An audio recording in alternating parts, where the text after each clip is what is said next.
Hi எல்லோரும் எப்படி இருக்கீங்க? நல்லா இருப்பீங்கன்னு நினைக்கிறேன். இன்றைக்கி என்னப்பா ரொம்ப நாளாக பண்ணணும்னு சொல்லி யோசிச்சிட்டே இருந்த ஒரு விஷயந்தாங்க. ரொம்ப நாள் ஆச்சு சாப்பிட்டுட்டு, அதனால் சரி ராகி ஃப்ளார் வாங்கிட்டு வந்து முருங்கைக்கீரை போட்டு அடை செஞ்சு சாப்பிட்ணுன்னு ஆசை. ரொம்ப நாளாகவே கேட்டுகிட்டே இருக்கேன். இவங்க வந்து தோதோன்னு சொல்கிறாங்களே தவிர வாங்கிட்டு வந்து தரல. நானும் போகணும் கடைக்குன்னு நினைப்பேன். வண்டி இருந்தால் நம்ம போக முடியல, நம்ம இருந்தால் வண்டி எடுத்து வண்டி ப்ராப்ளமாக இருக்குது. சரி அதனால் விட்டுட்டேன். சரி இன்றைக்கி ராகி ஃப்ளோர் கொஞ்சம் தான், எனக்கு மட்டும்தான், எதுவும் மார்னிங்க்கும் ஒன்று வரும் போல் அந்தளவுக்கு இருக்குது. போட்டுட்டு கொஞ்சம் ராகி மாவு போட்டுட்டு உப்பு போட்டுட்டு கொஞ்சம் மிளகா பொடி தான் போடுவேன் நான். பச்சை மிளகா வேணும்னா போட்டுக்கோங்க. இது ஊரில் அம்மா செய்வாங்க, அதை தான் நான் செய்கிறேன். பச்சை மிளகா போட்டால் அங்கங்கே கடிப்படும், அதனால் பச்சை மிளகா போடல. கொஞ்சம் சீரகம் போட்டுக்கிட்டேன், ரொம்ப நல்லதுன்னு சொல்லிட்டு.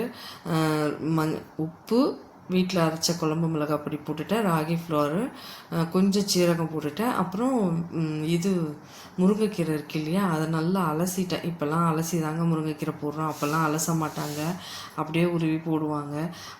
இப்போயே ரொம்ப மண் காற்று அதெல்லாம் ரொம்ப அதிகமாக இருக்குது. அதனால் அந்த மாதிரி இந்த ஜல்லியில் வச்சு நல்லா அலசிட்டு இதை மாவோடு ஆட் பண்ணிவிட்டு, நல்லா ஒரு பெரிய வெங்காயம் கட் பண்ணி வச்சுருந்தேன், அதை கூட ஆட் பண்ணிவிட்டு தண்ணி தெளித்து நல்லா மிக்ஸ் பண்ணிவிட்டு தண்ணி தெளித்து நல்லா பிசைஞ்சு வச்சுக்கோங்க. ஒரு 5 நிமிஷம் ஊறட்டும்னு சொல்லிவிட்டு நம்ம அப்படியே தட்ட வேண்டியது தான். ரொம்ப பிடிக்குங்க இது, ஊரில் ரொம்ப செய்வாங்க. அடுப்பில் வந்து இது வெந்ததுன்னு வச்சுக்கோங்களேன், ஒரு கிறிஸ்பியாக ரொம்ப நல்லாயிருக்கும்.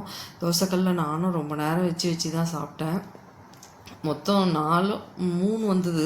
கொஞ்சம் பெரிய பெரிய அடையாக தான் போட்டேன், அதனால் 3 பீஸ் வந்தது. 2 சாப்பிட்டேன், 1 எடுத்து வச்சுட்டு மறுநாள் சாப்பிட்டேன். நல்லா தான், அந்த மறுநாள் காலைல பிரேக்ஃபாஸ்ட்டுக்கு சாப்பிட்டேன். இது ஈவினிங்காக செஞ்சு சாப்பிட்டுட்டேன் நான் ஒரு ஏரியா டின்னருக்காக. அதை தான் உங்கள் கூட ஷேர் பண்ணிகிட்ருக்கேன். ராகி வந்து ரொம்ப பிடிக்கும், கூழ் அதை விட ரொம்ப பிடிக்கும். பட் ஆனால் செய்ய தான் இல்லை. இதில் முருங்கைக்கீரை போட்டு சாப்பிட்றது, இதுவும் அயனு, அது வந்து ஃபுல் கால்சியம். ராகி ரெண்டுமே வந்து உடம்புக்கு அவ்வளோ நல்லது. பட் ஆனால் எங்கள் வீட்டில் யாருக்குமே இது பிடிக்காது. என் ஹஸ்பண்டுக்கும் பிடிக்காது, என் பிள்ளைக்கும் பிடிக்காது. நான் மட்டும்தான் இதை ரொம்ப விரும்பி சாப்பிடுவேன். நான் எல்லாத்தையுமே விரும்பி சாப்பிட்றேன்னா, ஊரில் வந்து அம்மா எல்லாமே செஞ்சு தருவாங்க. இதெல்லாம் வந்து ஊரில் வந்து ஒரு மஸ்ட் ரெசிபியாகவே செய்வாங்க வீட்டுங்களில். அது சாப்பிட்டு சின்ன வயசுலேருந்து நம்ம வளர்ந்ததுனால அந்த டேஸ்ட்டு நம்ம நாக்கில் ஒட்டிகிட்ருக்கு. அதனால் இது நமக்கு ரொம்ப பிடிக்குது. நான் வந்து வீடியோ வந்து பற்றி ஒரு டீட்டெயில் கொடுக்கணும்னு நினைக்கிறேங்க. என்னோடய வீடியோஸ்லாம் பார்த்தீங்கன்னா, இப்போது நான் வந்து டெய்லி போட்டுருக்கேன் இந்த வீடியோஸ்லாம், விளாக்ஸ் எல்லாம். இனிமேல் டெய்லி போட வேணான்னு பார்க்குறேன். எதனாலன்னு பார்த்தீங்கன்னா, வீக்லி 2-3 வீடியோஸுன்ற மாதிரி யோசிச்சுட்ருக்கேன். மண்டே, வெனஸ்டே அண்ட் ஃப்ரைடே இந்த மாதிரி 3 வீடியோஸ் போடலான்னு நினச்சிட்ருக்கேன். விளாக்ஸ் மாதிரி. உங்களுக்கு வந்து குக்கிங் விளாக்ஸ் வேணுமா, ரொட்டீன் விளாக்ஸ் வேணுமான்னு யாராவது கமெண்ட்டில் சொல்கிறதா இருந்தால் சொல்லுங்கப்பா. பட் ஆனால் 3 நாள் தான் வீடியோ வரும் இனிமேட்டு. அதுவும் சொல்லிடுறேன். அது நெக்ஸ்ட் வந்து ஷார்ட்ஸ் வந்து காலையில் 10:30க்கு போடுறேன். நெக்ஸ்ட் வந்து 1 o'clock போடுறேன், பார்த்துக்கோங்க. நைட்டு 8:45க்கு ஒரு ஷார்ட்ஸ் வரும். இந்த மாதிரி ஏதாவது டைம் கிடைக்க சொல்ல போடுவேன். இதை வந்து நான் இப்போ இந்த ராகி அடையை வந்து டேரெக்டாக தோசைக்கல்லில் அப்படியே தட்டிடுவேன். ஏன்னா இது வந்து துணியில் தட்டிட்டு எடுத்து போடுவாங்க. அதெல்லாம் எனக்கு அது பெரிய தலைவலியாக இருந்த மாதிரி தெரிஞ்சுது.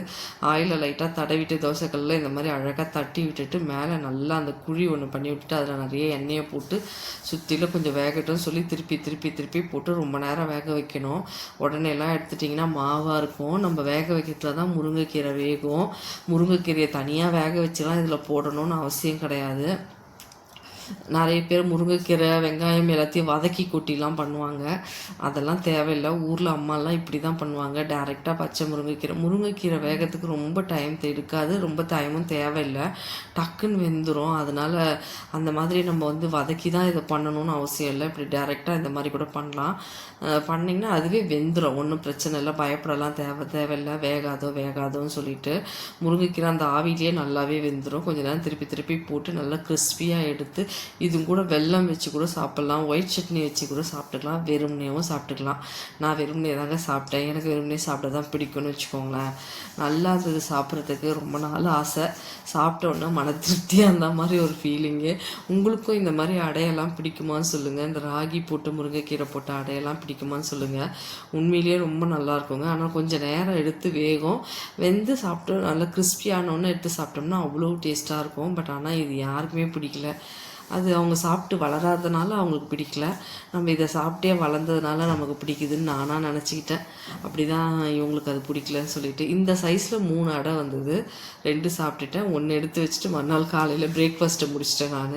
உங்களுக்கு பிடிச்சிருந்தால் லைக் பண்ணுங்கள், ஷேர் பண்ணுங்கள், சப்ஸ்கிரைப் பண்ணுங்கள். வீக்லி 3 வீடியோஸ் வருங்க, பாருங்கள். என்னோடய vlogs எல்லாம் போய் பாருங்கள், என்ஜாய் பண்ணுங்கள். பிடிச்சிருந்தால் லைக் கொடுங்க, கமெண்ட் கொடுங்க, சப்ஸ்கிரைப் பண்ணுங்கப்பா. மெயினாக சப்ஸ்கிரைபே வர மாட்டேங்குது, சுத்தமாக சப்ஸ்கிரைப் பண்ணுங்கள். இந்த மாதிரி அழகாக அடை தட்டுறதுக்கு கற்றுக்கோங்க. இது தோசைக்கல்லையே சுடாது, நல்லாவே தட்டலாம், தட்டி பழகிக்கோங்க. சூப்பரான அடை ரெடி. எவ்வளோ நல்லா கிறிஸ்பியாக பண்ணி எடுத்தேன், ரொம்ப பிடிச்சிருந்தது எனக்கு. ட்ரை பண்ணி பாருங்கள்.